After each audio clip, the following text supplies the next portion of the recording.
My friends, what's going on, guys? My name is Kai. Welcome to the Sober Living channel. If you're new here, please consider subscribing. What I love to do on this channel is just give tips, hope, and advice to anybody in the world who is suffering from an active addiction, letting them know that there is hope, there is light at the end of the tunnel, and there definitely is a way to recover.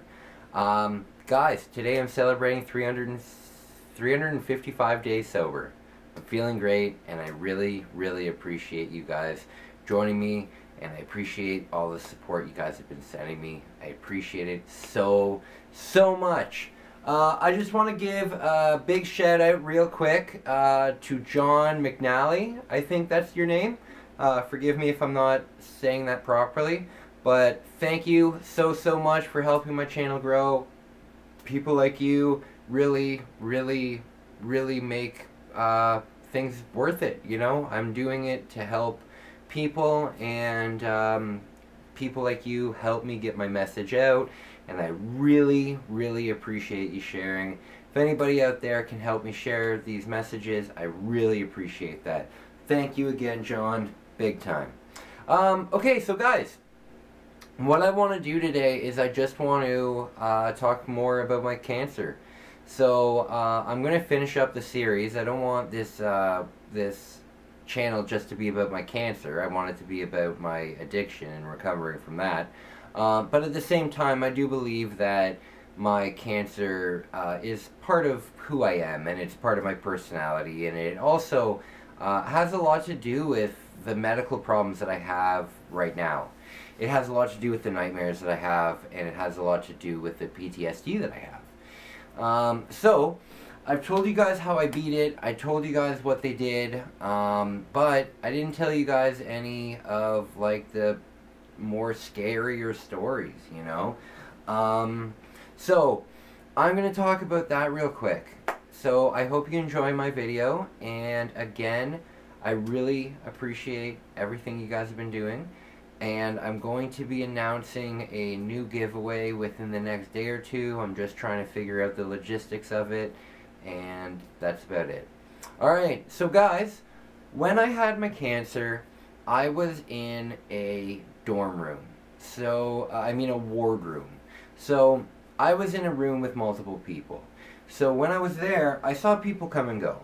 I saw people come from just from surgery, because that's where I came from. I saw people come from just surgery, and then I saw people leave, and then more people come, because I was there for about 6.5 weeks, 7 weeks, so I saw quite a bit of turnaround. And some of the people that I saw, God bless them, were they just had horrible things happen to them. And now keep in mind, so did I. I was going through absolute hell. I felt like I was being tortured. I felt like, for some reason, yeah, I just felt like I was being tortured. I don't know why. I felt like God was punishing me or something, but I felt like I was being tortured because I couldn't drink for those 7 days. Or those 10 days, or however long it was, but it was a long time, and I could only have my water intravenously. And the only way that I could get any relief down my throat was, because I had a feeding tube in, I had a pitcher of water that was full of ice water. And I had a big syringe, one of those syringes that's like this long and like that thick. And what I would do is I would suck up like the entire syringe, and I would take off my feeding tube off the food bag, and I would attach the syringe to it, and I would slowly push that water through the tube. Just slow enough that it would fill the tube, basically, you know? And that would give me at least a cooling sensation, you know. It wouldn't give me any kind of liquid actually in my mouth, but it would at least give me a cooling sensation. The other solution was, in the hospital they usually have like a little sponge on a stick It's like a little pink sponge on a stick. And what the nurse would do was the nurse could come in and dampen that sponge, and then like tap my tongue on it. That was terrible.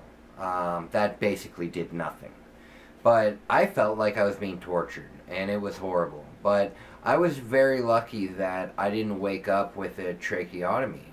They said that that was a very big possibility, and I remember one of the very first things that I did when I woke up, I think it was actually the first thing I did when I woke up, was immediately feel my neck and see if I had a hole there. Luckily I didn't, so I was grateful for that. But I saw some pretty crazy things. Like, for example, one thing that really, really has stuck with me was I saw a man having his bandages changed, and he didn't have eyes, and he didn't have a nose, and he didn't have a top lip, and he didn't have any teeth on the top of his palate, like on the top teeth here. So if you can imagine for a moment what somebody would look like without, like, with their bandages off like that, without eyes, without a nose, and without teeth, it was mortifying. And I think about that guy daily. I think it's something that never ever has gone away.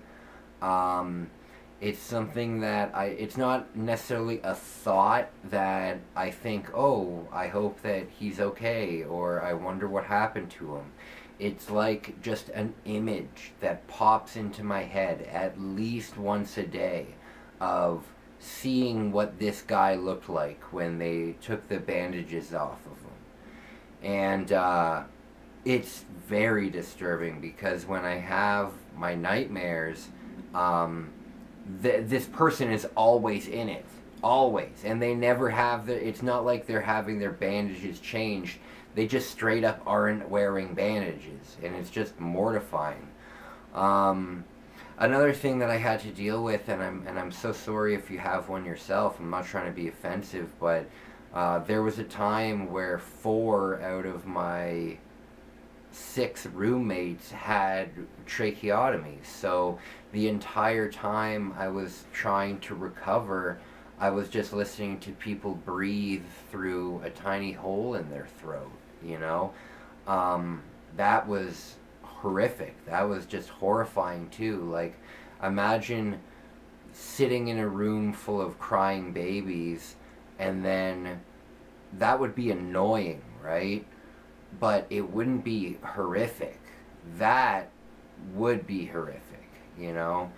And then there was just other things too, like there was, as I said, like a lot of these people were coming right from surgery. So there was a guy who had, I don't know if he had a brain transplant or if he had maybe a scalp transplant or what, but he had a scar that was, it looked like a kippur. It looked like one of those Jewish hats, because it literally just, it was just a circle. Like, he was bald, and this entire top of his head was just, like, completely skinned. It was like the skull was, like, exposed in certain areas, you know? It was just terrifying. It was, even thinking about it now, trying to get this out properly. I've done this video like 8 or 9 times, like takes, and every time I get to a certain point and then I just can't talk anymore because I get all disheveled. But I'm gonna keep trying to go through. Another thing that really disturbed me, and then I'm going to tell this story and then I'm going to wrap it up because I don't want to have to start over again and again and again. But one thing that really scared me, and it stuck with me, and it sticks with me in my nightmares, and for any of the guys out there, this might be a story that you could definitely relate to, in the sense of you would not want this happening to you at all.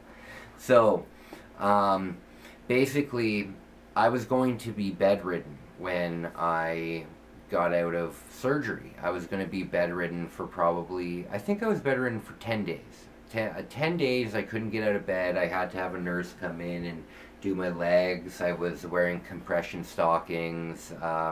I couldn't get out of bed for like 10 days. Or I wasn't at least supposed to get out of bed for 10 days. And one night I was just so restless, and I told my nurse I want to go for a walk, and she said, you're not strong enough yet. You're not physically strong enough to go for a walk. And I was like, okay, listen, I just want to walk around my bed. I need to get out of bed. And she said, you're not strong enough to get out of bed. You have to wait for a little bit longer. So either way, when she left, I decided to get out of bed. Now the thing was, because I was going to be bedridden, I had a catheter in. And when I decided that I was just going to get out of bed and go against the nurse's orders, when I went like this and I went to step down, I didn't realize it, but I had stepped on my catheter hose, and when I went to stand up, it pulled down with it. So that was horrifically painful. Horrifically painful. And oh my goodness, was I ever embarrassed. I was so embarrassed. And then I remember I had a great nurse, though. I had a great nurse, and she made me feel a lot better. And here's actually a little funny story to make that a little bit better.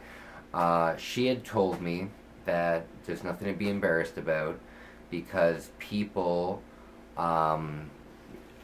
do crazy things, and they come in for crazy things every day.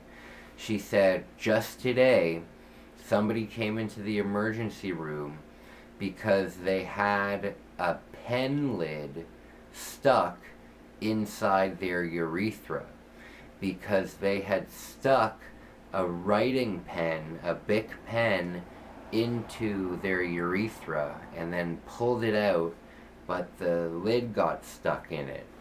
So after she told me that, I felt much better, and I felt much less embarrassed. But it is still something that when I have nightmares, I usually have a catheter, and that's just scary. Another thing, something kind of funny about when I had my cancer, I actually wandered, once I was able to leave my bed and I was able to walk around kind of on my own, I ended up getting lost because of, you know, the drugs that I was on that they were giving me at the hospital, and just my state of health, you know. I had actually walked out of the hospital and like down the block to the to like the crosswalk, and we're talking downtown Toronto, Canada's largest city. So I'm in downtown Toronto. Imagine Times Square in New York. I'm in downtown Toronto, only wearing a hospital gown, basically just standing there, not knowing where I was.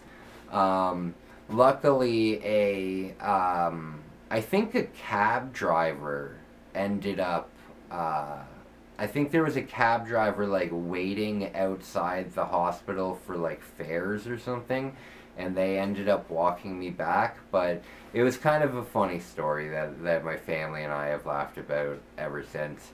But those are some stories about my visit in the hospital. So I just wanted to open up a little bit more and tell you about maybe some of the things that bother me when it comes to my PTSD and my nightmares.